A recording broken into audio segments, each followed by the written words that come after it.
नहीं, अगर मेरे को पता होता कि एक हफ्ते के अंदर, वो एक हफ्ता जहां पर अपन बैलन डोर हार गए और जहां एल क्लासिको में हमारे कपड़े उतर गए, अगर उस एक हफ्ते के बाद हमारा इतना बड़ा मैच है जहां पर एसी मिलान के अगेंस्ट हम लोग खेलेंगे और हमारी झोपड़पट्टी से ये आवाज आ रही है कि रियल मैड्रिड एसी मिलान को गुस्से की नजरों से देख रही है, अगर ये गुस्सा था तो भाई मैं अपनी आंखें फोड़ लूंगा।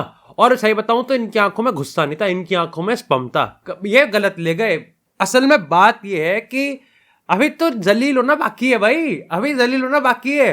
अब इस सिनेमा का ट्रेलर था, ये इंटरमिशन है, अभी लिवरपूल भी है, उसके बाद एटलांटा भी है, उसके बाद कोई और आ जाएगा। अभी तो भाई ये मेरे को लग रहा है कि अगर ऐसा ही चलता रहा तो ला लीगा से अपना बोरिया बिस्तर उठा के कहीं और जाना पड़ेगा। इसको आप डिफेंड नहीं कर सकते, ठीक है। खैर डिफेंड तो खैर रियल मैड्रिड भी नहीं कर सकते। मेरे को समझ में नहीं आता पोस्ट मैच प्रेस कॉन्फ्रेंस में, ना ही भाई अगर वाल्वर्दे की बात करें, हम मॉड्रिच की बात करें, विनीसियस की बात करें, एम्बापे की बात करें, सारे अपने आप को लीडर मानते हैं। ना ही एल क्लासिको में किसी ने मीडिया को कोई जवाब दिया, ना ही सवाल लिया, और ना ही आज बेचारे लुनिन को भेज दिया। अबे लुनिन ना होता तो इनके कपड़े पहले फट चुके होते, कसम से बता रहा हूँ। यार लुनिन ना होता तो हम यहाँ पर 5-1 से हार गए होते। तुम इमेजिन कर सकते हो, हम लोग यहाँ पर एल क्लासिको में 4-1 से 4-0 से पिल गए, हम लोग आज यहां पर 3-1 से पिल गए, जो कि गेम अगेन एल क्लासिको में भी 6-7 वाला गेम था और आज भी यहां पर ये 5-6 वाला गेम था। And the worst part about it कि इसका कार्लो एंसेलोटी बिल्कुल भी ठीक नहीं करेगा। यस, तुम में से काफी सारे लोग कह रहे हो, सोच रहे होंगे कि अगले 10 मिनट में मैं चुआमेनी और एम्बापे पट्टे बजाऊंगा, लेकिन पट्टे बजाने से होगा क्या? होगा तो कुछ नहीं होगा, नहीं कुछ नहीं होगा, क्योंकि सिस्टम ही बेकार है भाई। लिटरली मैं बताऊं, पूरे मैच के दौरान मैं समझ नहीं पाया कि राफेल लेआओ, जबकि एक्चुअली में ऐसा नहीं है कि कार्लो एंसेलोटी को पता नहीं है कि राफेल लेआओ और थियो हर्नांडेज की जो पार्टनरशिप है, एसी मिलान उसी पे डबल डाउन करेगी, उसी को यहां पर उसी स्ट्रेंथ पे खेलेगी। तो ऐसा नहीं है कि यहां पर कार्लो एंसेलोटी ने उस चीज के लिए कुछ काम नहीं किया, उसने काम किया। उसने कहा कि भाई काम करते हैं, एक तीर से 2 निशाने मार देते हैं। भाई यहां पर ऑफकोर्स दिव्यांश और उसकी जनता जो है उनको पसंद नहीं आ रहा कि बेलिंगम यहां पर वास्कस से पीछे क्यों खेल रहा है, तो एक काम करते हैं, बेलिंगम को लेफ्ट मिड पर डाल देते हैं, वाल्वर्दे को राइट मिड पर डाल देते हैं।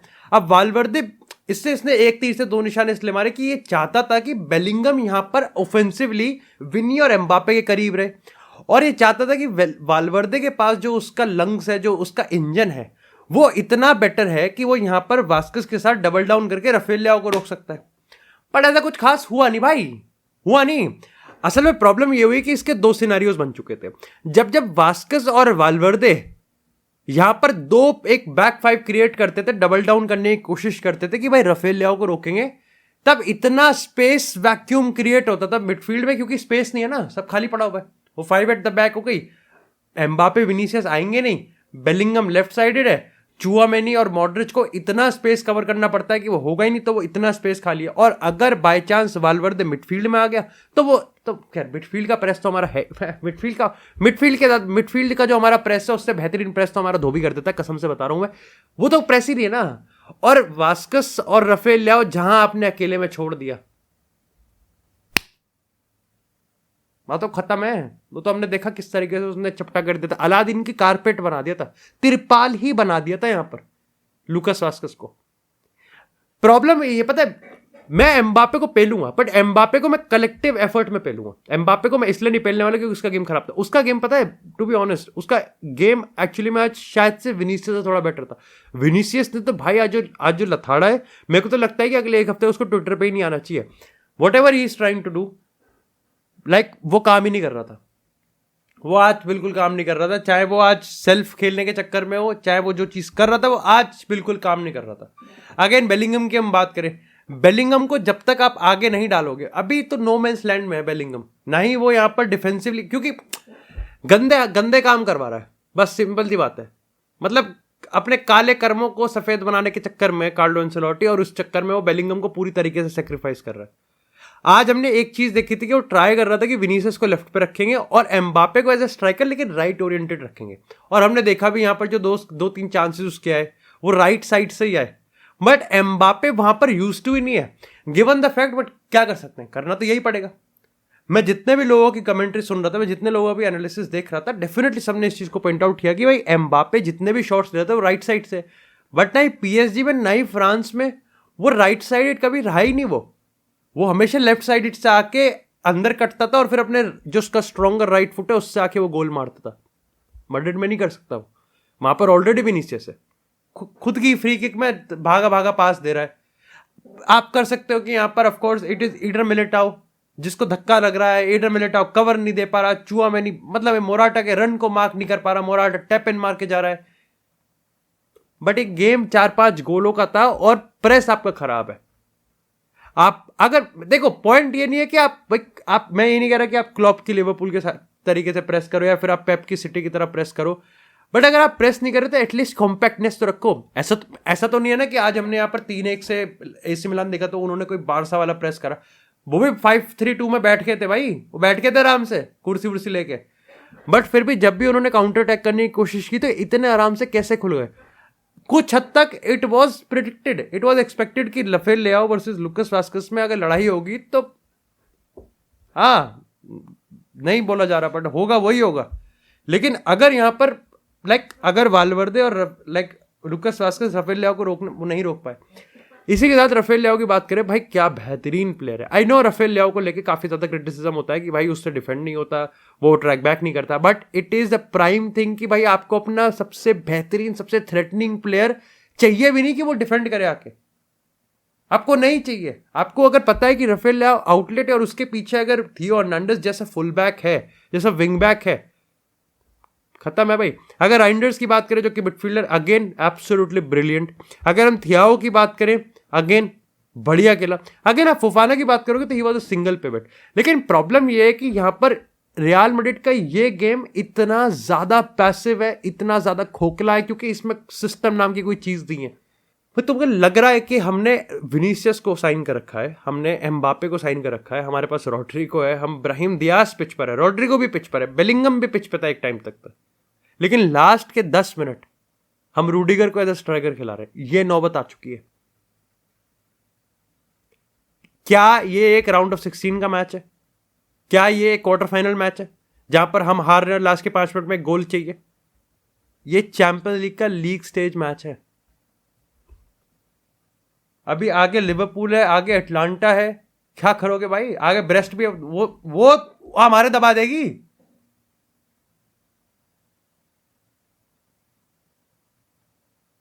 तो प्रॉब्लम ये है कि, और मतलब लुनिन और कोर्तवा, मतलब अगर एक भी मैच में उनकी man of the match performance, man of the match वाली परफॉर्मेंस नहीं आई तो आराम से आप 5-6 गोल खा रहे हो, आराम से आप 5-6 गोल खा रहे हो। ये हालत है इस रियल मैड्रिड की।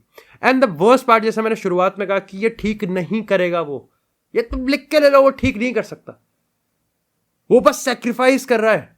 मतलब एक ऐसी टीम जहां पर रूडिगर आपके 10 मिनट में स्ट्राइकर खेल रहा है, जहां टीम प्रेस नहीं कर सकती, एम्बापे नहीं भागेगा, विनीसियस ट्रैक बैक नहीं करेगा, बेलिंगम आपका अटैक में नहीं डाल सकते आप, चूआमेनी का रद्दड़ गेम आ रहा है, कामाविंगा स्टार्टर नहीं है, वाल्वर्दे की पोजीशन आप नहीं ला सकते, बीवी अलग से लड़ रही है ट्विटर पे, आर्दा गुलर को टाइम नहीं मिल रहा, एंड्रिक को आप टाइम नहीं दे सकते, सेंटर बैक्स आपके पास है नहीं, कारवाहाल यहां पर पूरे सीजन के लिए बाहर है, मेंडी यहां पर मुट्ठल है, गए सिनेमा बोल के आगे बढ़ते। अगर मैनचेस्टर सिटी स्पोर्टिंग की बात करें, बहुत मुश्किल है, बहुत मुश्किल है कि तुम्हें रियल मैड्रिड से ज्यादा चूतड़ किसी फैन बेस का दिखेगा इस समय। बट ऑफ कोर्स एक फैन बेस और है जो हमसे ज्यादा दुखी है, और वो है मैनचेस्टर सिटी। 3 गेम लगातार वो हार चुके, पहले स्पर्स से हारे, फिर अभी बर्नमथ से हार गए, और अब एक बार फिर से वो यहां पर स्पोर्टिंग से हार गए। बहुत हाइप है गिवन द फैक्ट स्पोर्टिंग के नए जो मैनेजर हैं मोरिम, वो मैनचेस्टर के मैनेजर बनने वाले हैं, ऑलमोस्ट बन चुके हैं, अब टेक ओवर करेंगे। बट द बेस्ट चीज मैच के बाद हुई, जब अमोरिम ने आके कह दिया कि एक्सपेक्टेशन का कोई सेंस ही नहीं बनता, क्योंकि मेरी स्पोर्टिंग जो थी मैनचेस्टर यूनाइटेड उसके हिसाब से नहीं खेल सकती, इससे परफेक्ट सेल्फ अवेयरनेस कोई हो ही नहीं सकती। और ऐसा नहीं लगा कि कोई, मतलब ही इज अ मैनेजर, वो इस टीम का मैनेजर है, इस टीम का मैनेजर है, और एक नई टीम को मैनेज करने जा रहा है जो कि इसकी सबसे बड़ी राइवल है मैनचेस्टर सिटी के, एंड स्टिल उसने इतना रिस्पेक्टफुली एक बहुत बड़ी लाइन क्रिएट कर दी कि एक्सपेक्टेशन का कोई सेंस नहीं बनता। End of course it doesn't make sense. Amorim जादू नहीं कर सकता मैनचेस्टर यूनाइटेड पे। जो स्पोर्टिंग के प्लेयर हैं 1 साल 2 साल की हम बात करते हैं, वो ट्रेनिंग, वो पूरा का पूरा सिस्टम, वो पूरा का पूरा फंडा वो ऐसे रख के वो मैनचेस्टर यूनाइटेड पे ऐसे थोड़ी कर देगा। ओह ये यूनाइटेड के प्लेयर थे। ये राल्फ रांगनिक को भी प्रेसिंग की स्पेलिंग उसने भी BREST लिखी थी, ब्रेस्ट लिख रहा था वो प्रेस पे, जस्ट 1 महीने जब यूनाइटेड को उसने कोच किया था। ये हाल हो गया था रांगनिक का भी। तो अमोरिम भी थोड़ा पिसेगा एंड दैट्स वाई कि अमोरिम को यूनाइटेड के हिसाब से अडेप्ट करना पड़ेगा एज मच एज यूनाइटेड को अमोरिम के हिसाब से अडेप्ट करना पड़ेगा। दोनों को कुछ करना पड़ेगा। लेकिन अगर इस गेम की बात करें, देखो स्कोर लाइन तुमको बताइए बहुत एक तरफा पेला पेली हुई है, और सही बताऊं तो स्कोर लाइन के बिल्कुल ऑपोजिट पेला पेली हुई है, बिकॉज मैनचेस्टर सिटी लिटरली पहले आधा घंटे में स्पोर्टिंग को उखाड़ के फेंक देती। अमोरिम का जो प्ले स्टाइल था, अमोरिम जिस तरीके से गेम को पढ़ रहा था, जिस तरीके से उसने सेटअप की थी team, it was actually suicidal given the fact कि यहाँ पर जो बॉक्स मिडफील्ड मैनचेस्टर सिटी ने लगाई थी, जिस तरीके से यहाँ पर मैनचेस्टर सिटी के, अगर हम रिको लुइस की बात करें, बर्नार्डो सिल्वा की बात करें, बाकी प्लेयर्स की बात करें, जिस तरीके से पोजीशन होल्ड कर रहे थे और प्रेस कर रहे थे, एक्चुअली में स्पोर्टिंग बिल्डअप नहीं कर रही थी। और पता है तभी यहाँ पर जैसे जैसे करके उन्होंने यहाँ पर इस चीज को सर्वाइव किया, और फिर कुछ टाइम बाद अमोरिम समझ गया था कि भाई ट्विक करना पड़ेगा। और इसी तरीके से तुम समझ रहे 5 में से 5-6 शॉट्स में से 3-4 गोल मार दिए उन्होंने, 30-25 के आसपास उसने पोजीशन रखा। This is like prime transition game. और who was the batman? Gyokeres. भाई ग्योकेरेस के अगर आप तुम गोल देखोगे, उसका होल्ड अप प्ले देखोगे, तो समझ में आया कि why he is actually elite. मतलब मेरे को कुछ हद तक वो हालैंड वाली वाइब देता है इन डॉर्टमुंड भी बहुत हद तक ट्रांजिशंस में और चैनल्स में और hold up play, but he is मतलब again Mbappe, make them count. भाई ग्योकेरेस के अगर तुम चांसेस देखोगे, Manchester City yes they are weak, जिस पर हम बात करेंगे, but Gyokeres make them count. जितने भी चांसेस उसने मिले पहला भाई उसने। ऑफकोर्स मैं तो कहूंगा कि सेकंड हाफ में स्पोर्टिंग ने भी 2-3 चांसेस हक दिए, लेकिन चाहे आप ट्रांजिशन की बात करो, इट इज ग्योकेरेस जो कि भाई ऑब्वियसली ही नेल्स इट। लेकिन अगर इसके साथ ट्रिंकाओ की बात करें, अगर हम यहाँ पर डोंडो करके एक उनका सेंटर बैक है, he was actually like an, अब थोड़ा सा मुशी तो था। इसी के साथ यहाँ पर उनका जो फुल बैक्स और अगर विंग बैक्स की बात करें, उनको भी थोड़ी दिक्कत थी, बट जैसे यहाँ पर आपने थोड़ा सिस्टम ट्विक करा, जैसे ही आपने मिडफील्ड में नंबर बढ़ाए, वहीं मैनचेस्टर सिटी थोड़ी पिल गई। एंड लाइक स्पोर्टिंग ने ये भी फिगर आउट कर लिया था कि मैनचेस्टर सिटी में जितने भी प्लेयर्स हैं, दे आर टेक्निकली बहुत बेहतरीन है। वो आपको सप्रेस कर सकते हैं, आपको गला घोट सकते हैं, but none of them can actually win a duel. बिना रॉड्री के